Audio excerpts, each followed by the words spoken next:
Welcome to Field Notes. I'm your host, Jeff Catch, joined by producer Ramon Madrid. Today we're sitting in the J.I. Rodale Library, and I am so excited about today's guests because Sean Stokes and Drew Erickson are going to be joining us from the Midwest Organic Center. This team is something special. These guys have been working so hard over the last couple of years to build momentum on behalf of Rodale in the Midwest. As we all know, agriculture is a very, very challenging industry, especially in the state of Iowa. We know the predominant agricultural system is genetically modified corn and soybeans, and there's not a whole lot of diversity in Iowa agriculture. But Drew and Sean are working so hard on the ground to change that.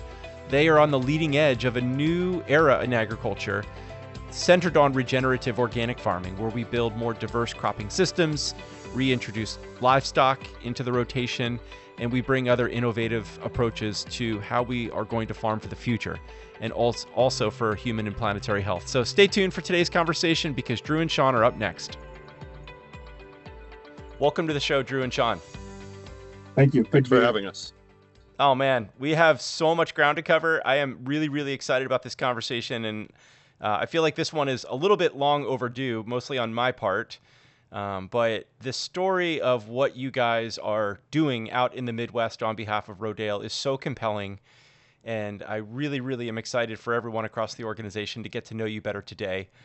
And so we have a lot of ground to cover. I'm sitting here in the J.I. Rodale Library with Ramon, and I woke up this morning thinking about this conversation, and I just got out a blank sheet of paper and started writing a bunch of questions. So we're going to see where we go. But the question that I wanted to lead us out with today was, as I've gotten to know both of you over the last couple of years, in the few conversations we've had, I've been so interested to learn about your journeys to organic agriculture and how you ended up doing what you're doing here today at Rodale. And so my question to both of you, and maybe you could take turns on this one, but when in your life did you first become curious about organic farming? And ultimately, how did you get on this path that you're on today? Let's start with Sean. All right. Well, I guess for me, it starts of just having a lifelong interest in growing things, whether it's backyard garden growing up, that was always an interest for me. And it took me a while to kind of make my journey and kind of wander my way towards this destination. And I think the realization for me happened in grad school of, that I was set on a path in agriculture, doing soil health research on a citrus grove in Florida and really starting to learn more about just large scale agriculture outside of just like a backyard garden. And the organic journey, I'm pretty much a newcomer into the organic focus. I started to learn about the impacts that the pesticides are having and, insecticides and herbicides, all of them were having on soil health, not to mention human health, kind of as I was working through grad school. And my introduction to Rodale kind of happened during grad school. And that was where I realized that I kind of wanted to come out here to Iowa after that, leave Colorado for Iowa, which most people are going the other direction, and work for Rodale. I mean, that's what brought me out here. And people ask me all the time, like, what brought me out to Iowa? What brought me out to the Midwest from Colorado? And it was the opportunity to work with the Rodale Institute and do research with agriculture and have that focus on organic and really kind of dive head first and be all in with it. Where did you grow up? Did you grow up in Colorado? I grew up in Colorado. So, Colorado native, lived there my whole life, grew up in Golden, so just outside of Denver, and just was lucky to grow up in an area where I had skiing and rafting and all the outdoor mountain activities in my backyard. And it was hard to leave Colorado. I lived in Winter Park in a ski town for about 5 years after college and did that Colorado adventure and before going back to grad school. But I was ready to make the change, and after spending 30 years in Colorado. So Colorado, Florida, Iowa, that trajectory makes a lot of sense. I'm sure people will get that. Yeah, and a unique journey. Like I said, I wandered my way along the way and found myself at the right destination. Amazing. And how old were you? Do you remember the first time in your life you ever grew something? Approximately how old do you think you were? Oh, I think from the time I was old enough to walk and crawl all in the soil outside.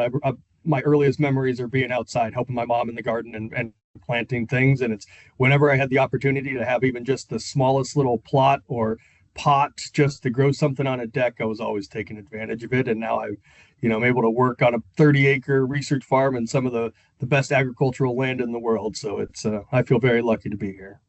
Right on. Awesome. Yeah, that's great. How about you, Drew? What was your first curiosity in your life around organic farming, and what's been your journey to get to where you are today here at Rodale?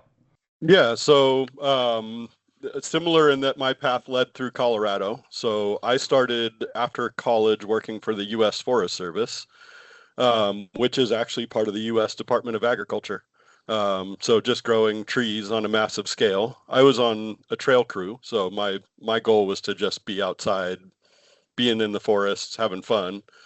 But at some point, I chased my girlfriend to Oregon because she got a job working there, and I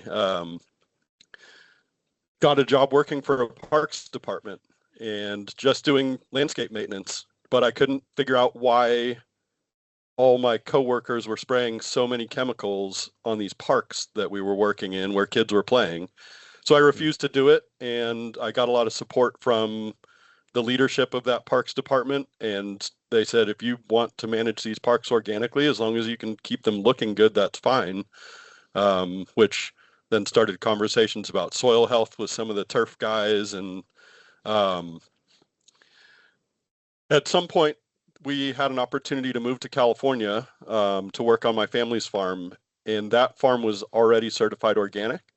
So after a couple years in Oregon, we made the departure with my now wife, who was pregnant. It was time to move somewhere closer to family. So for 8 years, I worked on an organic farm in California. Um, Very diverse, mostly trees and grapes, a 2-acre vegetable garden, chickens for eggs, all of that supplying a food truck that was part of a winery. So, yeah. And then after 8 years of that, on to Rodale. Well, you have to explain. I mean, California to Iowa isn't exactly the most linear trajectory for most people either. So Well, in the yeah, same way, Colorado to Oregon, a little bit of Hawaii, and then to California, and now Iowa. So I've lived in all the cool states, including Iowa. so what was it about Iowa that compelled you? The opportunity to be on the front line of agriculture. I mean, Sean and I think both had a similar interest in making an impact, and um, Iowa is amazing soil, and it's just not being taken care of in a sustainable way. So that opportunity to move to the Midwest, where learn farming on a larger scale, learn a different type of farming, just a challenge. And my wife, being a Midwesterner, was part of that draw, and being tired of wildfire evacuations was part of the reason we decided to make that move. Yeah, yeah. Well, yeah. The more you share, the more that makes sense, and I can relate, to a lot of the things that you said. I actually spent about 3 years in Colorado myself, from 2013 to 2016, and most people don't come back east, but the mission of Rodale is what ultimately drew me back, and we're very fortunate to get to do what we do in the world. So, guys, I'm curious, who of the two of you who joined the MOC first, and how far apart did you start at Rodale? I came on first 2021, and I think I'd been here for almost 2 years before Sean showed up, and I'm glad that I was, because when I showed up, it was a barn with a tractor, no running water, no electricity, no bathroom. We had a porta potty. Uh, but I think it, we made we got some of that out of the way so that by the time Sean showed up, we were ready to get into research. You paved the way, Drew. Well, yeah. Let me just give our listeners a little bit of context. The Midwest Organic Center is one of Rodale's regional resource centers, and about 8 years ago, our leadership team at Rodale had this idea, and it was literally just an idea of what would it look like to take the research and even the education off of Rodale's main farm in Pennsylvania and begin to regionalize our science and regionalize our education and be able to go into parts of the world that really needed to have that science translated. And frankly, there's been many people over the decades that criticize Rodale's work to say, you know what, yeah, your organic systems work in Pennsylvania, but they don't. How does that translate to other growing climates and other cropping systems and agricultural regions of the world? And so that really led us on this quest to take Rodale out into the world. And the Midwest Organic Center was actually our very first regional campus. And the idea was that Rodale wasn't interested in it. We didn't have the means to buy farmland, so we were looking for partners that had land and that perhaps had a little bit of resource to get us started. In the case of the Midwest Organic Center, we were able to secure a partnership with Indian Creek, which I'd love you guys to share a little bit more about their mission and your partnership with them. But we also had about 3 years of funding from a company based in the Midwest in Iowa called Frontier, which is a global spice company. And that allowed us to get started. But as Drew already alluded to, we had very little resource to get started. And I just have to say that I am so impressed by what you both have accomplished on behalf of Rodale in Iowa and across the Midwest. I mean, you took a little bit of resource and you've turned it into exponential impact. You've attracted some of the most important funders in our movement that are getting behind our work. And you are building a team that starts and emanates from the Midwest Organic Center, but really, I feel like your presence there has provided exponential lift to Rodale across the entire region. And there's a real energy. All of that, it's clear to me, was very intentional. And it also, I think, is a byproduct of your successful partnership. I think that the way you both work together is a real model for team at Rodale. As we look to build and strengthen our teams across the organization, we all really look at what you both have accomplished together, and it's clear that you've done it as a team. And I think that's really commendable. You bring such a innovative and entrepreneurial approach, but you also bring grit and hard work. And like, Drew alluded to, you've worked in some really challenging conditions, and you've just had this incredible attitude the whole way through. And I think it's gotten you both to where you are today in terms of the success and the impact you're having. So let's paint a canvas for our listeners. I'd love to hear from either or both of you. What is the Midwest Organic Center? What is the MOC, and what are you trying to accomplish there? Yeah, I guess I'll start here. So I guess the way we envision this is that the Midwest Organic Center, it's currently about 30 acres of certified organic, but we're surrounded by conventional corn and soybean farms everywhere. I mean, that is the Midwest in a nutshell. Is it's conventional corn and soybeans, and some of it is just continuous corn. There's just a lot of corn grown for ethanol and cheap livestock feed. And so what we're really striving to do here is just be the model for how we envision Midwest agriculture moving forward, of this patchwork of different crops and livestock integration and vegetables and row crops and silvopasture. And that's really what we want to show here on the farm, is that there's a lot of different ways to do agriculture here in the Midwest. I mean, the climate and the soils are just perfect for growing so many different types of crops. I mean, this historically has been the breadbasket of the country. And so what we want to do is kind of promote the crazy concept in the Midwest of farmers growing food for people, because that's just not something that's happening as much these days. And we're seeing the effects of that, of these high input systems that are just detrimental to the environment and human health and just profitability of the farms themselves. And so what we want to do here is just show all of these different types of systems. And so our diverse systems trial is a research trial that's focused on diversifying row crop rotations. So bringing back small grains and other types of alternative cash crops into the crop rotation with corn and soybeans, looking at the impact that has, being able to reintegrate livestock into these systems and really deconsolidate the agriculture and what it's turned into in the past few decades, but have a vegetable system and have our orchard system and have a grazing system and be able to just have all of these different demonstrations of agricultural systems that a farmer who's interested in any aspect of that can come here, see the research we're doing, learning about the different management practices, if they want to try something new, and just really be a resource for everybody who's interested in doing some type of agriculture.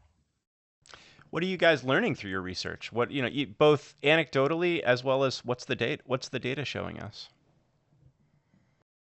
So what we're learning is that it's really hard. I think that let me rephrase that. I guess, the biggest takeaway is we're doing this different type of research and really trying to show a different model of agriculture is that, it's really hard to stop that big snowball when it's rolling down the mountain.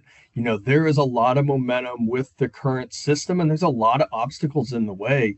And that, is off the farm obstacles. And I think that's the biggest challenge for impact of research, but also for the farmers. They are stuck in a system that they see is not sustainable. And they're growing crops, not necessarily because they want to, but because they have to. That's the only option they have to remain a viable production system and be able to continue to have the family farm, or they risk losing it. And I think that's what I've learned is just how challenging it is. It's more than just on-farm agronomy and good research. It's the whole big picture of our food systems and the government policies and the markets. And I think that's, the strength of Rodale Institute as well, is it's really this all-encompassing approach that we're really looking at all of these different angles with our markets team and our agronomy and our research, all of it working together kind of harmoniously to really try to attack the problem from a bunch of different sides. So, the research is still in its infancy. We're only moving into year 3 of both of our long-term trials. We're seeing some really promising early trends, and we're building off research that's been at Iowa State for the past couple decades. But there's obstacles outside of our control that are really the biggest challenge. And so, sometimes we just got to focus on putting good data and good knowledge out there, and let, other people that are passionate in this movement, both at Rodale and across the Midwest, kind of also work with this and really take that approach. And sometimes we just gotta focus on our farm. Thank you. I'll add to that a little bit. I think the social pressure is huge too. I get approached by farmers our age and they want to do what we're doing, and they'll tell us that. They'll come to our field day and they'll say, I want to do this, but Grandpa won't let me. Grandpa owns the ground and he won't let me. Or they're worried about what the neighbors are going to think when they till up all the corn and start planting small grains and grazing cattle on that land. We had a neighbor say, well, this is great what you're doing, but this is good corn ground. It's so much more than that. It's the best land on earth, like Sean said. I mean, it's the best soil on earth. Drew, can you tell a story about a particular farmer you have helped? Are there conventional farmers that have been open to your teachings? Yeah, so we have a great connection with Iowa State. So I'm actually a top mentor through Iowa State, the Transition to Organic Partnership. I'm now going on my 3rd mentor-mentee pairing, but the last one, a young couple from not too far from here, about 45 minutes away, a town called Manchester. And they went to, my wife put on a screening of Common Ground. Sean, did I get that right? Sean was one of the speakers after the movie. And that was the moment when this husband and wife with 2 young kids saw that movie, heard Sean speaking, and immediately reached out to Iowa State and said, we're interested in this transition and we're ready to put our cattle back out on the land and transition to organic. So I worked with Zach and his wife for the last year, and they are now 1 year into their transition to organic, growing small grains, growing grass for their cattle, and also still growing corn and soybeans. So it's a rotation that mimics one of the rotations in our diverse systems trial. Wow. That gives me chills just to hear that story. I've been to the MOC a few times, and I am really, really impressed by the community as a whole. I feel that there is a consciousness around what we're doing that is taking shape and form, and I'm really amazed by it seems to me that there is a consumer interest in organic food as a whole. And I'm wondering if you both could talk a little bit about, do you both see a shifting dynamic in consumer consciousness in Iowa? Are people becoming more aware of the deleterious practices in agriculture in the state? And is there increasing demand for organic food? And are people just getting healthier? Yeah, I think there's definitely increasing demand in organic food, and the data shows that as well. But it's not just the human health impacts; it's the interest in in agriculture that's beneficial for everything. That's not negatively impacting our waters and our climate. And I think that there's just really a growing momentum from the consumer, and I think that's going to push us forward as those consumers make choices with their money, which dictates the markets, and what people are buying is what people are going to be selling. But I do think in Iowa, especially over the past year, it seems like the voices are really getting loud. That there is a lot of concern about the pollution in our waterways from nitrate, and there was a report out from Polk County, where the capital is in Des Moines, that showed that about 80% of the nitrate they estimated in our waterways was coming from agricultural runoff, and the nitrate levels are high in the rivers and the drinking water, and they have to use complex filtration systems to lower those nitrate levels, so that they're safe for people to drink. You can't really go swimming in a lot of places because there's potential algal blooms or there's E. coli in the water. Iowa is one of the few states with a rising cancer rate. It's got the second highest rate of cancer in the whole country. And I think there's just a lot of people kind of waking up, and realizing that the system has gone down the wrong path. And there's a lot of people that aren't sure what to do, because they see the problems, but agriculture is the bedrock of Iowa. And so that the last thing they want to do is do something that's going to negatively impact the farmers. And so finding a path forward that's beneficial for everybody is the challenge. But like I said, that also means support from local and state governments to kind of help make that change, because the farmers are so dependent on some of these subsidies. But we just hear stories all the time. I feel like everyone in Iowa knows so many people that has cancer, has died of cancer. And for me, coming from Colorado, I think that was the eye-opening part of just how prevalent it's like, oh, so and so has cancer. Everyone knows someone's died from cancer. I'm like, I can't really think of examples like that in Colorado.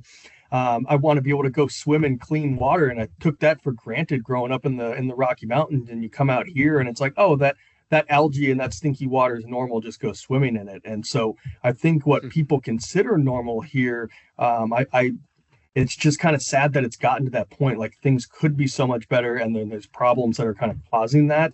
And that's what kind of you know uh, gives us the energy to kind of keep moving with this and try to push the whole system forward, to be one piece of that puzzle that makes it a better place to live in that sense. Yeah. I'll Drew, echo that. Yeah, the water quality. I mean, that's the one thing that everybody understands the value of clean water, and it's harder to sell why you should eat organic. It's really easy to sell what we're doing is promoting clean water. Well, that's really a similar perspective to what we learned here in Pennsylvania through our Grow Clean Water initiative with William Penn about 6 years ago. That was an initiative to change agricultural practices along the Delaware River watershed, and to illuminate to consumers that, hey, how we farm affects the quality of our water, and if we don't change our farming practices, we're going to have a real problem here too. So, yeah, thank you for that perspective. Drew, a moment ago you talked about the work you're doing in partnership with Iowa State through the TOP program, and it reminded me that one of the original catalysts for our concept around regional resource centers was that Rodale could in some ways become almost like a national land grant, where we have regional campuses that are on the ground in parts of the world that there's a real need for Rodale, but also where the land grant system was failing to support farmers that had a desire to go organic. So can you talk just for a moment about your relationship with the land grant? Iowa State's probably one of the most reputable land grants in the country. And I know that there are several leaders there that do champion organic, or at least one. But talk about the dynamic of the land grant system and how you've been able to add value, but also what's the relationship been like? Can it be contentious at times too? Yeah, so I'll talk about Dr. Dellett, who is on our steering committee. I think she's the chair of our steering committee. She's somebody that I got to know as soon as I moved to Iowa. She was here at our first field day. Um, I've been to her farm and Sean has been there as well to see her LTAR, which is the long-term. Sean, help me out. It's another Essentially, the long-term farming systems organic. trial of Iowa State, Yes, right? it is exactly. So 25 years, I believe, she's had this long-term conventional versus organic. Um, so we built our diverse systems trial. Um, we designed it to build on the work that her and Dr. Matt Liebman had done at Iowa State. So both of them had long-term trials, but without livestock. So we wanted to build on what they did. We took the rotation that both of them had already proven, which is corn, soybeans, small grain, and then a year of pasture or hay. So like a 4-year rotation with a year of rest. And we said, what if we split that in half and put livestock on half and spread manure on the other half? Sean, do you want to build on that a little bit? Yeah, so I think, yeah, like Drew said, that research at Iowa State was kind of fundamental to what we built on. And it was this 4-year rotation that over 20 years they had shown, both conventionally with the Marston farm and Dr. Liebman's study, showing the benefits of crop diversity, and with Dr. Dellett as well, who was doing it organically, and doing an organic and conventional comparison. And it showed that that 4-year rotation had, 80% reductions, over 80% reductions in inputs in the conventional systems. In the organic systems, it was as profitable as conventional systems. The crop yields were matching. They had really kind of just proven that this was an effective. It was an effective crop rotation. The farmer wasn't going to have to sacrifice profitability for a crop rotation like that. And so that research was fundamental, but I think it shows just the challenges that research has been there at the local land grant university for 20 years, but it's not well known, either one of those studies. I mean, within certain circles, people know about it, but the results they've shown are groundbreaking in terms of what our agricultural system should be, yet it's not getting the necessary publicity, at least in my mind, for a variety of reasons that we don't necessarily need to go into here. But for us, we built on that, where we said, what kind of 4-year rotations can we do that are similar? So we're doing different small grains. They did oats, so we're doing oats, wheat, and rye. We're doing other soil building crops in that 4th year, in addition to pasture. And then, like Drew said, bringing in the livestock. That's the key component, really making that comparison between direct animal inputs of manure and grazing and the impact of the animal on the land, with a comparison to just composted manure at the same rate. So it's getting the same amount of fertility in each one of those systems, but one actually has the animal in it. And we're already seeing some really positive trends after 2 years, and we're really excited about that, to really put some data behind the importance of not just manure, but actually integrating the animal itself.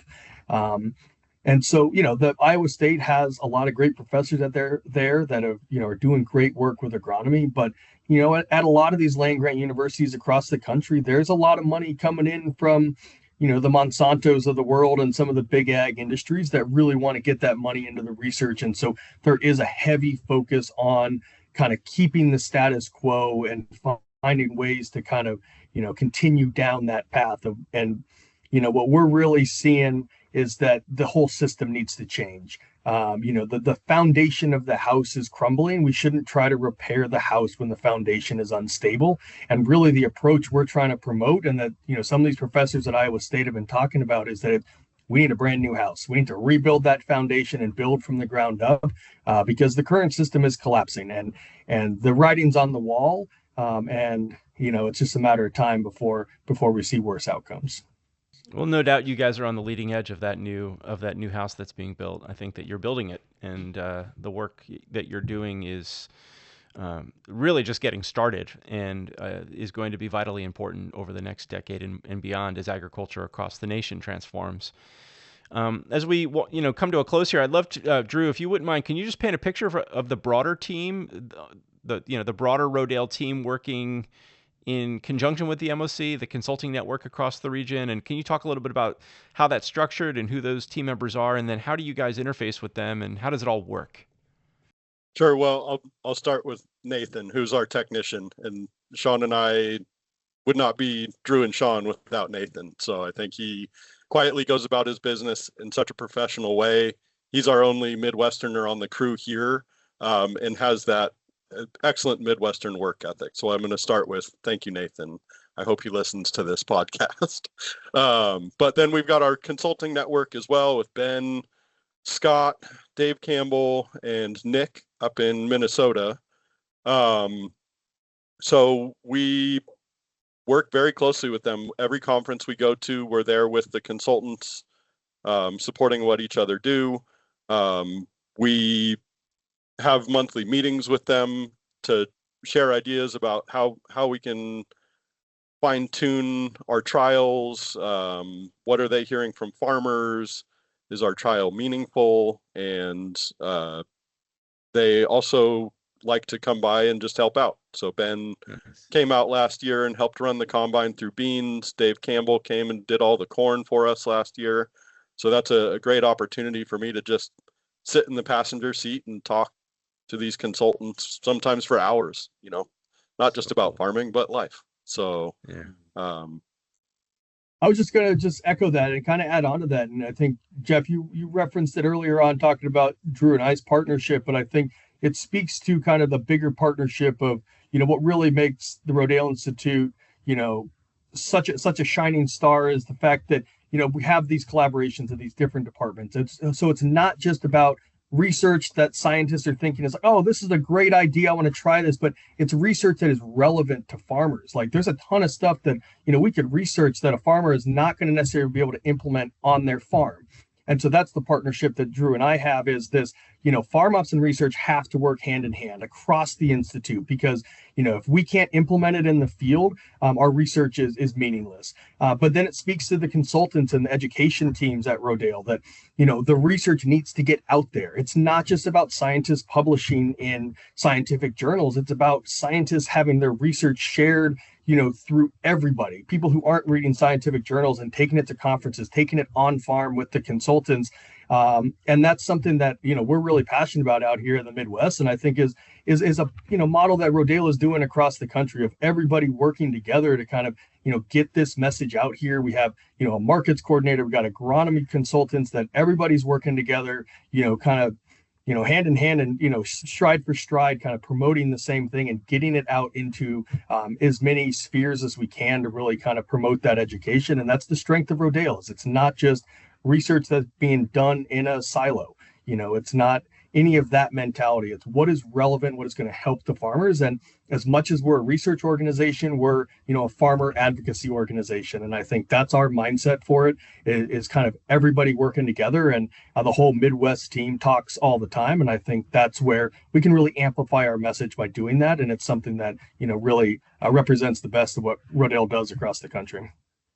Right on. Yeah, couldn't agree more. Do you guys ever disagree?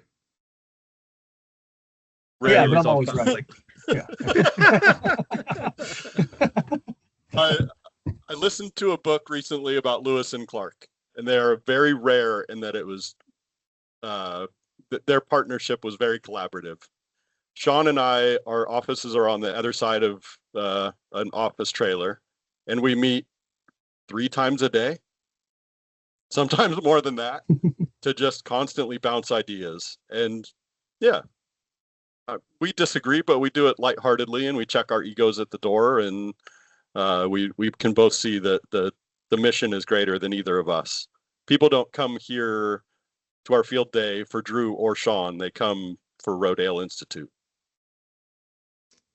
What can I, as the leader of Rodale or members of our first team, do to better support you both? And what advice would you give to other colleagues of yours working at other regional campuses across the world?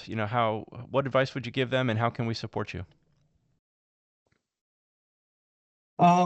Well, I had my budget meeting yesterday, so I'm going to say as much financial support as we can get is always great. So, that's the challenge, I think, of these regional centers. It's easier to get money for research, but I think as much support as we can get from the main campus for, administrative, and I think that's what we really appreciate, is being able to have the administrative teams and the grant teams and the development teams. That kind of support is nice. So, we wouldn't be able to do what we're doing as a 3-man team out here without the support of of the headquarters and everybody in Pennsylvania. So we're always super appreciative. And, I feel like I could list off 20 names of people that we work with that really, help us achieve these goals and allow us to focus on the research and the education, and the behind the scenes stuff is taken care of. So thank you to everybody that we work with on a daily basis that I've maybe only met once or twice in person. But we, are communicating over emails and video calls continuously. And, I guess my advice to people across regional centers, and I don't know, necessarily how all of them operate in that sense of that mindset, but I think the collaboration that we have here of farm ops and research are always hand in hand and on the same page and working continuously with consulting and education. And that mindset, I think, is the key to what we're doing. And I think people are doing that across the regional centers, but if they're not, they need to emphasize it more, and really lean into our consultants. And that's a back and forth cycle. I kind of view it as circular, where the consultants are working with the farmers. They can bring ideas to research. Research can kind of and farm ops can do the on-farm research and get the data, and the consultants are taking it back to the farmers. And the consultants are really that bridge between what we're doing here at the research farm and every farmer across the country. And I think that really working collaboratively with the consultants and having a back and forth conversation, a two-way conversation, is super important. And there's a lot of very smart people and experienced farmers and people with PhDs. And I think that's, like Drew said, that's the important part. Everyone checks their ego at the door. You know what you don't know, and you're not afraid to ask for help and ask questions and get a bunch of opinions on things, to really get the best product and process out there. The advice that Rick gave me when I first got here, which is get to know your neighbors. And that has paid dividends. The neighbors helped us out when we were first getting started with equipment that we didn't have. Our cattle that we graze on our trial are not ours, they're our neighbors. And then through that, we've got other neighbors that are starting to plant cover crops because they heard Laura's doing it. They heard Laura's working with us, and they came over with her to see what we were doing. So get to know your neighbors. That's amazing. Wow. Well, I want you guys to know that it is very well known, the success that you're having on behalf of Rodale, out at the MOC, and every one of us back here in Pennsylvania is so supportive of what you're doing. We're cheering you on. We're so proud of what you've accomplished and where you're headed. We are absolutely working as hard as we can to continue to invest in growing our regional campuses and breathing life into the amazing work you're already doing on the ground. But we're in this for the long term, and we wouldn't be here if it weren't for your commitment to the mission and for your belief and your passion. I think it's really your passion that sets you both apart. It's really quite contagious, frankly, and I don't think there's a single person at Rodale that is going to hear about what you guys are up to and not want to get involved and not want to help. So thank you so much for everything you're doing and for working so hard to make something that's going to be enduring. When you think about how Rodale Institute launched in 1947, it started on a home farm with no resources. And then in 1975, we bought our new campus called the New Farm. And we had to go to our neighbor and ask them for help to farm the land because we didn't have any equipment. So this is how Rodale works. And you guys are on the front lines doing really, really, really important work that's actually going to make a profound impact for generations to come. So thank you. Thank you for your commitment to the mission. Thank you for everything you do. Thank you for the way that you show up to work every day and for the way that you partner together and that you engage the broader team. It's really a model for how we want to operate on a regional level. And we're so behind you. So thank you guys, and looking forward to our next conversation. Thank you, Jeff. Yeah, it's a pleasure to share our stories and talk about the MOC, and looking forward to seeing the podcast. This has been another episode of Field Notes. I'm Jeff Katch, joined by producer Ramon Madrid. Today's guests, Drew Erickson and Sean Stokes from the Midwest Organic Center. It was a fantastic conversation, and I hope you all enjoy the episode.